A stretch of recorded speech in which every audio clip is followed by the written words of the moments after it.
కాదని మాట్లాడారు. ఇప్పుడు దాన్ని మేము ఏదో సమర్థిస్తున్నామనో లేకపోతే ఇలాంటి జరగాలనో అని మేమేం మాట్లాడలేదు. అలా జరగకూడదు ఇలాంటి ఇన్సిడెంట్స్ కి మరి స్వస్తి పలకాలనేటువంటి మాట నేను ముందు నుంచి మాట్లాడుతా ఉన్నా నేను. అదేదో మరి ఇప్పుడు ఆయన వేళ్ళు కొరకలేడా లేకపోతే ఇంకోటి అది కోర్టులోకి పోయిన తర్వాత కోర్టులో తేలుతుంది అది. ఇప్పుడు ఎవరు మంచి చెడు అనేటువంటిది ఎంచేదానికి ఆయన ఎవరు? వన్స్ అది కోర్టులోకి వెళ్తుంది, కోర్టులోకి వెళ్ళిపోయింది, ఆల్రెడీ అరెస్ట్ అయినారు కాబట్టి తప్పులు అనేటువంటిది మరి ఆయనేమో నన్ను వాళ్ళు కిడ్నాప్ చేసి తప్పుడు కేసు వంశీ గారి మీద పెట్టారని ఆయనే చెప్పారు స్వయంగా. జడ్జి ముందు చెప్పారు వెళ్ళి. ఆయన బెదిరించారంటారేంటి? తెలుస్తుంది ఆయన బెదిరించి తీసుకెళ్తే జడ్జి ముందు చెప్తారా అంటే ఒకవేళ ఇప్పుడు వాళ్ళు ఏం తీసుకెళ్లారు కదా బెదిరించి, ఇప్పుడు ఏం చెప్పిస్తారు మళ్ళీ ఆయనతో? మళ్ళీ అగ్నిస్ట్ గా వంశీ గారి మీద కూడా చెప్పిస్తారు. అదే కదా జరిగేది.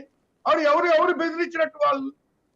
కాబట్టి ఇలాంటివన్నీ ఏంటంటే ఇప్పుడు ఈ కేసులు ఇక అక్రమంగా తప్పుడు విధానంగా పెట్టాలంటే ఎంతమంది మీదైనా, మీ మీదైనా, నా మీదైనా పెట్టచ్చు. అది పెద్ద సమస్య కాదు అది. కాబట్టి వీటికి స్వస్తి పలకాలని నేను కోరుతున్నా. ఎవరైనా సరే, వాళ్ళైనా సరే, మేమైనా సరే, ఇంకో వాళ్ళైనా సరే, ఈ యొక్క కేసులు ఈ విధానాలకి ఈ విధంగా మరి ఏది పడితే అది మాట్లాడుకోవడానికి ఇలాంటి కొన్నిటికి మనం దూరంగా ఉండడం మంచిది. ఏ పార్టీ అయినటువంటిది మా విధానం కూడా అదే చెప్తున్నాం. కొన్ని ఇన్సిడెంట్స్ జరిగినప్పుడు అది కంట్రోల్ చేసుకోవాల్సిన బాధ్యత, కంట్రోల్ చేయాల్సిన బాధ్యత మా పార్టీ మీద మాకు ఉంటుంది, వాళ్ళ పార్టీకి సంబంధించి వాళ్ళకే ఉంటుంది. మెయింటైన్ అయితే ఫ్యూచర్ లో ఎవరికి కూడా కోరుకుంటున్నాం sir. Right, thank you. Manikya Rao గారు సమయం తక్కువ, గౌతమ్ గారు కూడా, గఫూర్ గారు కూడా రియాక్ట్ అవుతా ఉన్నారు. శ్రీనివాస్ గారు, ఇప్పుడు చాలా స్పష్టంగా రాష్ట్రం అంతా చూస్తూ ఉంది. మేము చేసాము, మీరు చెయ్యొద్దు అని రెండింటిని ఒక ఘాటు కట్టేస్తున్నారు.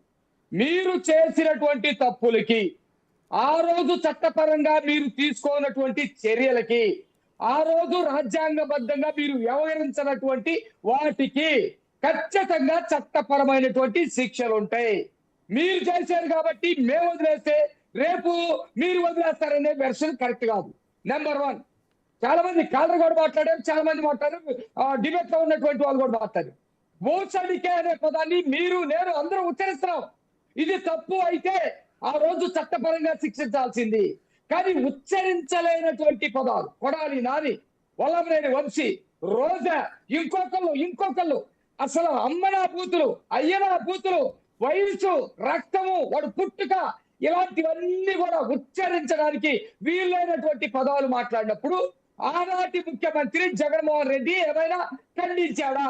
ఖండించకపోగా దాడులు చేయండి, నేనున్నాను చూసుకుంటానన్నాడు. అధికారం పోయిన తర్వాత కూడా ఇంకా చెయ్యండి, నేను ముందుంటాను, నేను కూడా చేస్తాను, మీరు చెయ్యండి అని చెప్పేసి మాట్లాడేటువంటి మాట మాట్లాడుతున్నారు.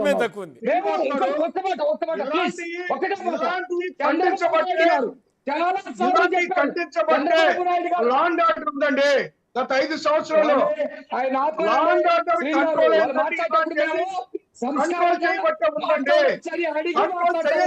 పరిస్థితులు ఏ విధంగా చేస్తారని మీరు మాట్లాడడం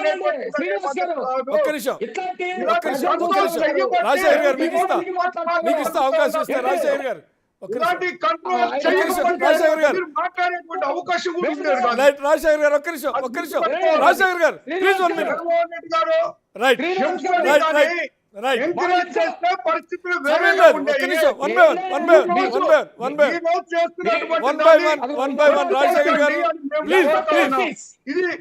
కేసులు తప్పు చేసినటువంటి వాళ్ళు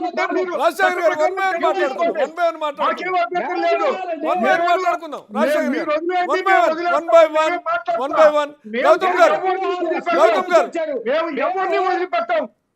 పేరున ఖచ్చితంగా వాళ్ళు తగిన మూల్యం చెల్లించుకోవాలి. మాట్లాడతా. రైట్, ఒక్క నిమిషం రాజశేఖర్ గారు. వాళ్ళు మ్యూట్ చేయండి, నేను మాట్లాడతా. ప్లీజ్ రాజశేఖర్ గారు ప్లీజ్ ఖచ్చితంగా మూల్యం చెల్లించుకోవాలి. ప్లీజ్